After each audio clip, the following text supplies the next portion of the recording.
the odds of me coming into the rocket business, not knowing anything about rockets, not having ever built anything, I would have to be insane if I thought the odds were in my favor. Why even begin? Oh, when something is important enough, you do it even if the odds are not in your favor.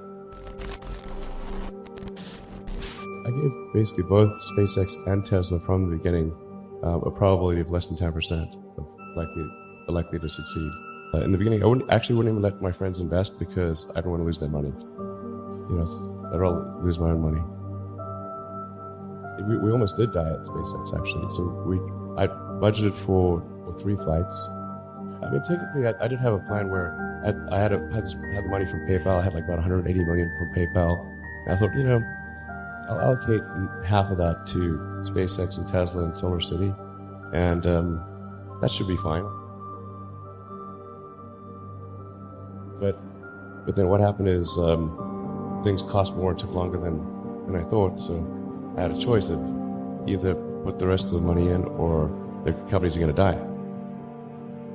And it's like, so I ended up putting all the money in and borrowing money for rent from friends. We came very close to both companies not succeeding in 2008. We'd had 3 failures of the SpaceX rocket, so we were 0 for 3. We had the crazy financial recession, like the Great Recession. The Tesla financing round had fallen apart because it's pretty hard to raise money for the start of a car company if GM and Chrysler are going bankrupt. If that 4th launch hadn't worked, that would have been it. We would have not had the resources to mount a 5th. You couldn't have gone on at that point. Yes, death would have been, I think, inevitable because we did not have the resources to mount a 5th launch. I tried very hard to get the right expertise in for SpaceX. I tried hard to find a great chief engineer for the rocket, but the good chief engineers wouldn't join, and the bad ones, well, there was no point in hiring them. So I ended up being chief engineer of the rocket. So if I could have found somebody better, then we would have maybe had less than 3 failures. Successful entrepreneurs probably come in all sizes, shapes, and flavors. An obsessive nature with respect to the quality of the product is very important. Really focus on making a product that your customers love. It's so rare that you can buy a product and you love the product when you bought it. There are very few things that fit into that category. And if you can come up with something like that, your business will be successful for sure. If you get it such that your customers want you to succeed, then you probably will. When my brother and I were starting our first company, instead of getting an apartment, we just rented a small office and we slept on the couch. And we showered at the YMCA, and we're so hot up we had just one computer. So the website was up during the day, and I was coding at night, 7 days a week, all the time. It's really a mindset. You have to decide, we're going to try to do things differently. You shouldn't do things differently just because they're different. They need to be different and better. But I think you just have to sort of decide, let's think beyond the normal stuff and have an environment where that sort of thinking is encouraged and rewarded, and where it's okay to fail as well. Because when you try new things, you try this idea, that idea, well, a large number of them are not going to work. And that has to be okay.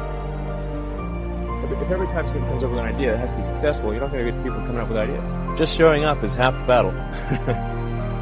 You got to try hard to do it, and don't be afraid of failure. You also need to be rooted in reality. So you shouldn't.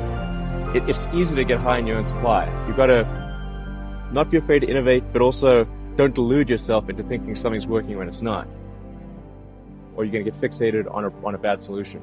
Yeah, don't be afraid of new arenas. You can get a book, you can learn something, and experiment with your hands and make it happen. Find a way or make a way to get something done. Even if you're the best, there's always a chance of failure. So I think it's important that you really like whatever you're doing. If you don't like it, life is too short. I seem to have a high innate drive, and that's been true even since I was a little kid. I really had a very strong drive.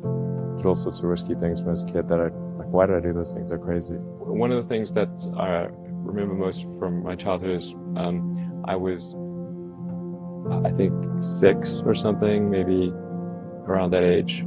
I was just learning to read, basically. And I was grounded one afternoon and prevented from going to play with.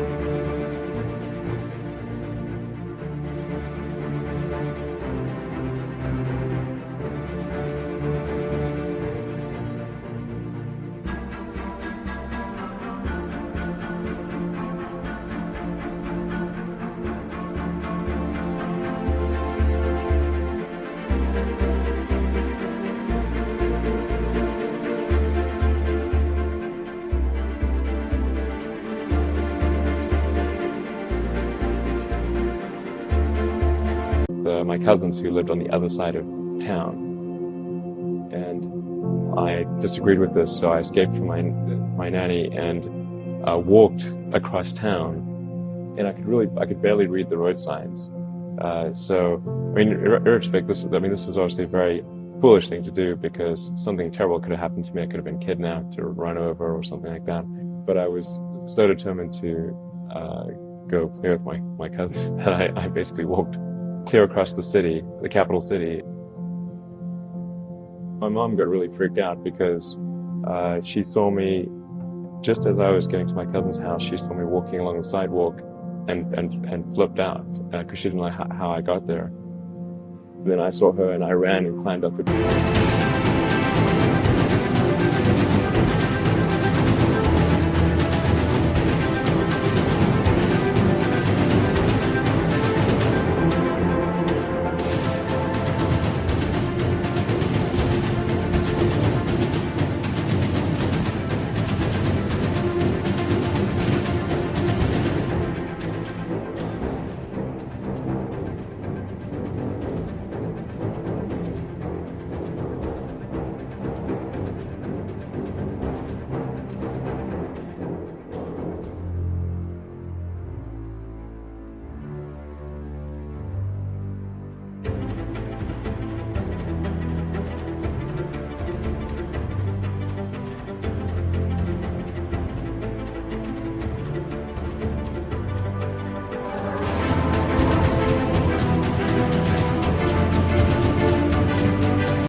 And I wouldn't come down until they promised they wouldn't punish me and that I could play with my cousins.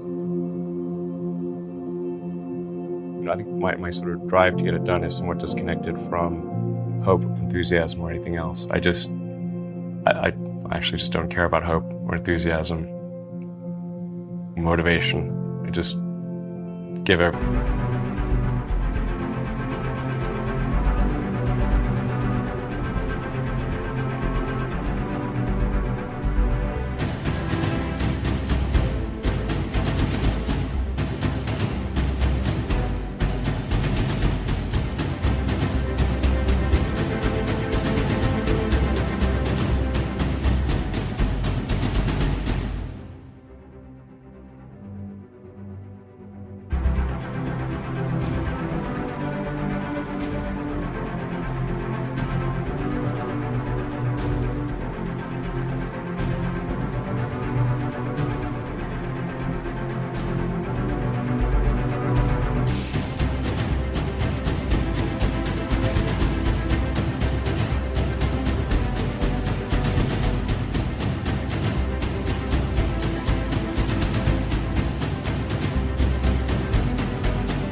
Give it everything I've got, irrespective of what the circumstances may be.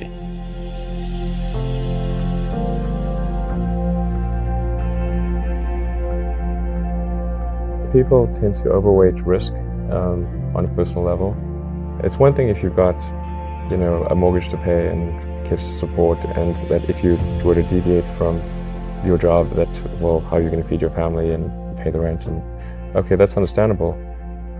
But let's say you're young and you're just coming out of college or coming out of high school or whatever. What do you risk? You know, you're not going to starve. I mean, it's really certainly not in any kind of modern economy. It's so easy to earn enough money just to live somewhere, and very easy to do. So I don't know what are they afraid of? They're mostly afraid of failure, I think, but people should be less risk averse when there's not much at risk. It's the time to take risk.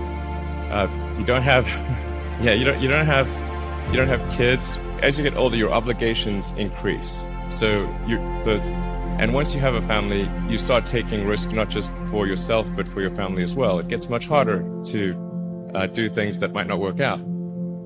So now is the time to do that before you have those obligations. So I would encourage you to take risks now. Do something bold.